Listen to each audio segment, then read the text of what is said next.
Have you ever wondered why we change our clocks twice a year? It's a curious ritual, one that seems almost as natural as the rising and setting of the sun, yet it's entirely man-made. This is the story of daylight saving time, a practice that has shaped our lives in ways we hardly notice yet can't seem to live without. From its humble beginnings to its global spread, it's a tale full of surprises. So let's dive into the fascinating world of daylight saving time. Daylight saving time as we know it today has quite an interesting history. Let's wind our clocks back to the year 1784.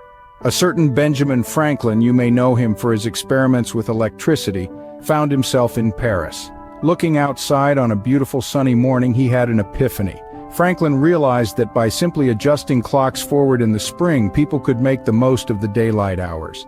His reasoning was quite simple. The more daylight we have, the less we rely on artificial light. This, in turn, would conserve energy. Quite an innovative thought for the time, don't you think? Franklin's idea was not just about saving energy. He also believed that maximizing daylight would improve people's lives. Imagine having more time to work, more time to play, and more time to enjoy the beauty of the world around us. All of this just by shifting the hands of a clock. Now, Franklin was quite a persuasive man, but his idea of changing time was a bit too revolutionary for the people of the 18th century. Despite his efforts, his concept of early to rise didn't quite set the world on fire. And so the idea of adjusting our clocks with the seasons remained just that, an idea. However, Franklin's idea didn't catch on immediately. It took a world war to bring it to the forefront. World War I was a turning point for the concept of daylight saving time. Picture this. A world in conflict, nations scrambling to conserve resources. Amidst the turmoil, the idea of adjusting clocks to maximize daylight hours was adopted as a wartime measure. The goal was simple yet strategic: save fuel and resources by reducing the need for artificial lighting. This seemingly straightforward solution, however, was met with a mixed response. Across the globe, countries and regions reacted differently to the concept of daylight saving time. In some corners of the world, it was embraced with enthusiasm. People loved the idea of longer evening daylight in the warmer months, and the potential energy savings were a bonus. But not everyone was on board with this temporal tinkering. Other regions were more skeptical, their reluctance stemming from a variety of factors. Some cited disrupts to traditional routines and schedules, while others pointed to the confusion that can arise from time changes. Despite these varying reactions, one thing was clear.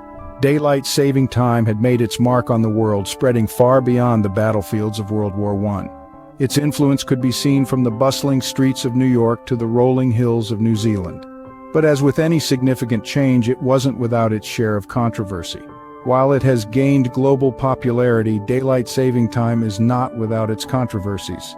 And these controversies continue to shape the ongoing discussions about the future of this curious clock-changing custom.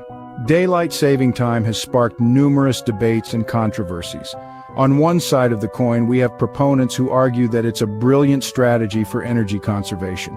They reason that by shifting our clocks to maximize daylight, we can reduce the need for artificial light and save energy in the process. It's like getting a little more juice from the sun squeezed into our day. On the flip side, critics raise their eyebrows and question the efficacy of this time-tinkering practice. They point towards potential negative impacts on our health and productivity. Can you imagine losing an hour of sleep because the clock says so? It's no surprise that studies have noted an uptick in heart attacks and workplace accidents immediately following the spring shift. The critics also argue that the energy savings are negligible at best, and the disruption to our circadian rhythms might not be worth the trade-off. And then there's the productivity argument.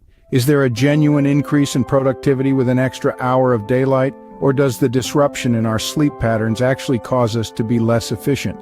These ongoing debates have sparked changes in legislation, with some regions experimenting with different start and end dates for daylight saving time. There have even been proposals to abolish daylight saving time altogether. So next time you adjust your clock, remember it's not just about gaining or losing an hour. It's a practice steeped in controversy and debate. A pendulum swinging between light and dark, energy and sleep, productivity and rest. The implementation of daylight saving time is not set in stone. It's an ever-evolving practice shaped by legislative changes and societal needs that differ from region to region, nation to nation. Over the years, legislation regarding daylight saving time has undergone numerous adjustments. Some parts of the world have tinkered with the start and end dates, attempting to perfect the balance between daylight optimization and minimal disruption. Others have dared to question the necessity of this biannual time change, considering abolishing it altogether. These legislative efforts reflect the ongoing attempts to address concerns ranging from energy conservation to public health and productivity. But what about the global perspectives? The world doesn't march to the beat of one drum when it comes to daylight saving time. Its adoption is as diverse as the countries on our planet. In the Northern Hemisphere, where the concept was birthed, many countries strictly observe the spring-forward fallback routine. However, most African and Asian nations choose not to observe it at all. For some, it's a matter of geographical location and their proximity to the equator, where daylight hours change little throughout the year. For others, it's a societal decision influenced by cultural norms and routines. Meanwhile, down under in Australia, the situation gets even more complex. Some states and territories observe daylight saving time, others don't. And then there's the curious case of Lord Howe Island, where clocks are moved only 30 minutes forward or backward, a unique compromise.